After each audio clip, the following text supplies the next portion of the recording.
Hello and welcome back. This is Saxon Math Lesson 48, Subtracting Mixed Numbers with Regrouping, Part 1. Here's another separating problem about pies. There were 4 1/6 pies on the restaurant shelf. The server sliced one of the whole pies into sixths. Then the server removed 1 2/6 pies. How many pies were left on the shelf? We may illustrate this problem with circles. There were 4 1/6 pies on the shelf. So that would look like this. 4 whole pies, the last pie cut into 6 equal parts, and only one of them was remaining, one of those parts out of 6.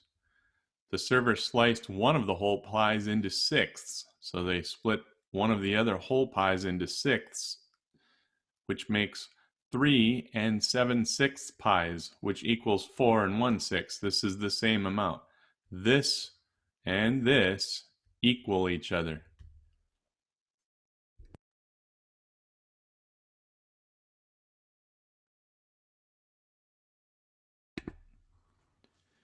Then the server removed 1 2/6 pies. So 2 5/6 pies were left on the shelf.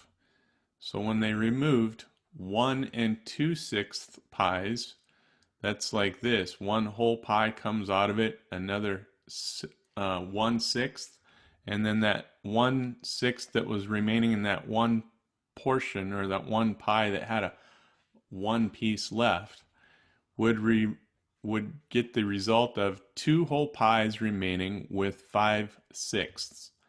So this illustrate in arithmetic would be like this. This illustration would show 4 1/6 pies minus 1 2/6 pies.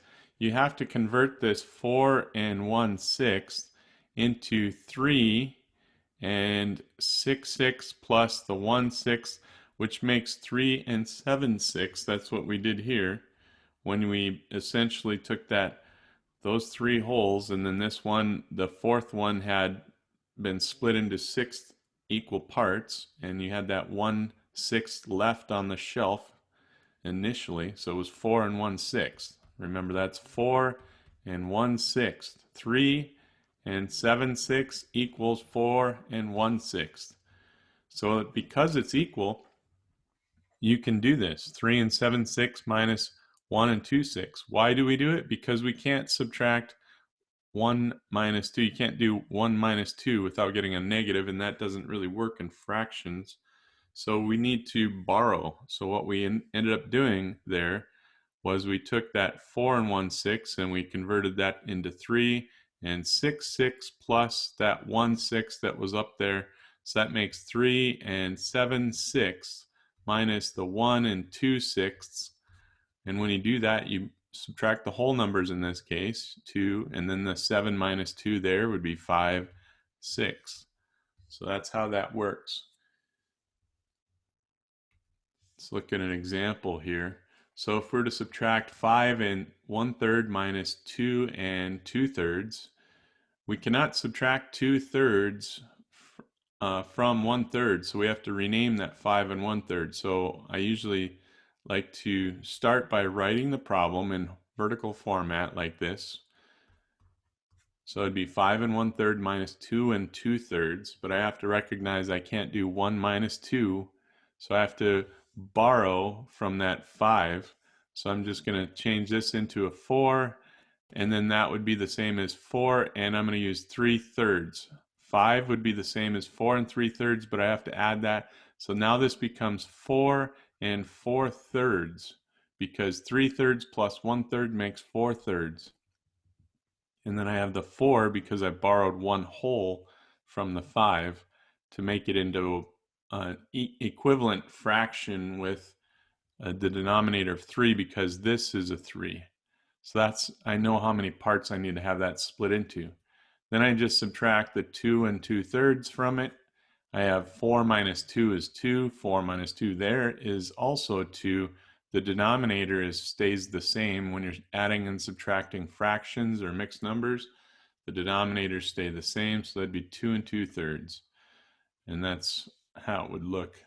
So again, you're just borrowing this. It changes it to 4 and 4/3, and then you subtract 2 and 2/3 from 4 and 4/3. You couldn't do 1 minus 2. That's why we had to borrow.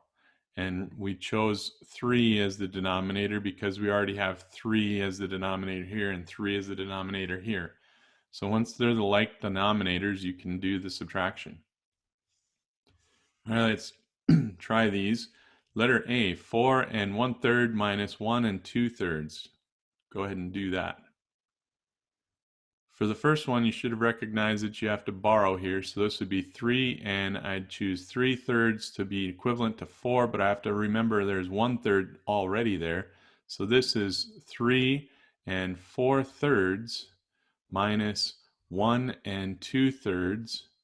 And if I do the subtraction there, I would get 2. 4 minus 2 there is 2/3.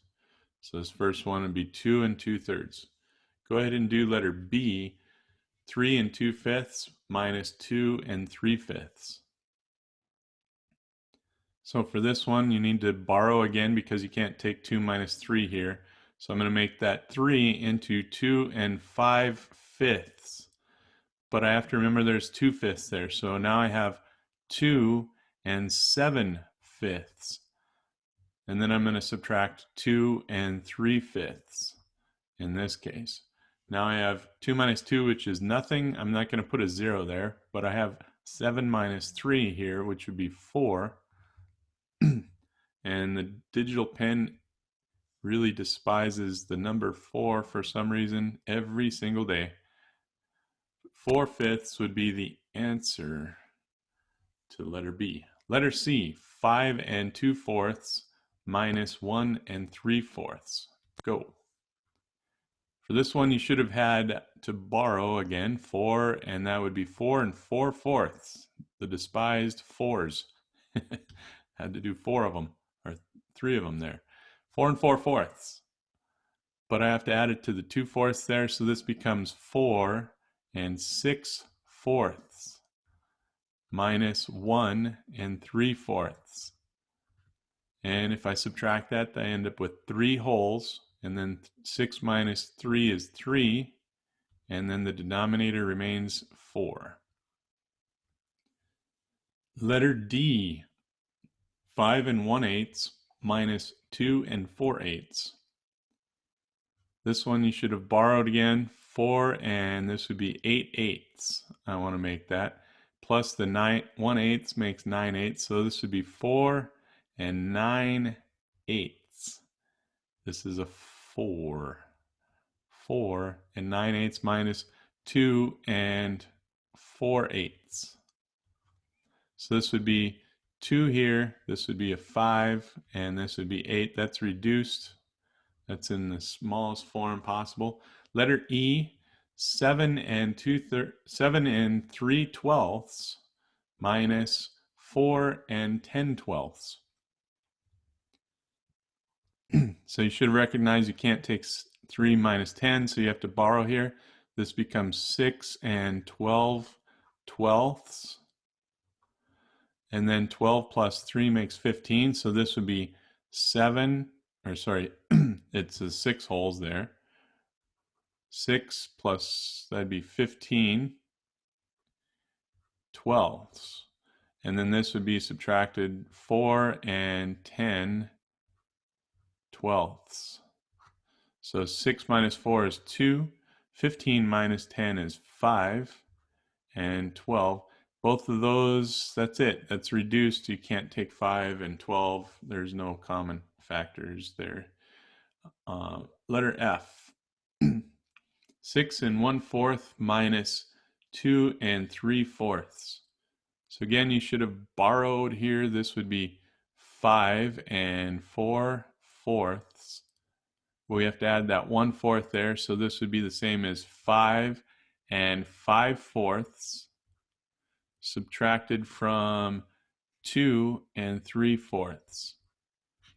Because this one, we chose fourths because of the denominator there, so 5 and 5/4. Now you can subtract 5 minus 2 is 3, and 5 minus 3 is 2. And then this one actually has to be reduced. this would be the same as 3 and 1/2 in the final answer, because 2 divided by 2 is 1 and 4 divided by 2 is 2. All right, letter G. According to this model below, which problem from A through F does this model match up with? All right, and you should have chosen letter F. F is the best choice because you can see here there is one. Let me show this here. There's 1, 2, 3, 4, 5, 6, and 1/4. All right, that's 6 and 1/4. And then there is 2. So this is 1, 2, and this would be 1/4. This one is 1/4. This is 1/4. Okay, so that's 2 and 3/4 there. And if you subtract from 6 and 1/4, 2 and 3/4, you end up with 1, 2, 3, and 1/4 here and 1/4 here. Obviously makes 2/4 in, or 2/4, which is equivalent to 1/2. So this piece equals 1/2. So in total, that's 3 and 1/2. So you should have had F. And then letter H. Select another exercise and write a word problem that's solved by the subtraction. So select another exercise and a word problem that is solved by the subtraction. So all you need to do is choose A through F and write a word problem similar to that of the pies over here. If a server removed pies from a shelf kind of thing. So that's a word problem, but using these A, B, C, D, E, or F, create a word problem that would be solved by that subtraction. So just use your imagination. Letter H, and everybody will have a different answer. Excellent work today. If I was to choose one of these personally, I guess I could say that there were 3 and 2/5 pizzas in the oven for some reason. 3 and 2/5 pizzas, and we ate 2 and 3/5 of them, and we ended up with 4/5 leftovers for tomorrow, kind of thing. Or your imagination can run wild with any of these problems. You just create it and type out the word problem. That's what you should have had. All right. We'll see you guys tomorrow. Have a great night. Thanks for watching.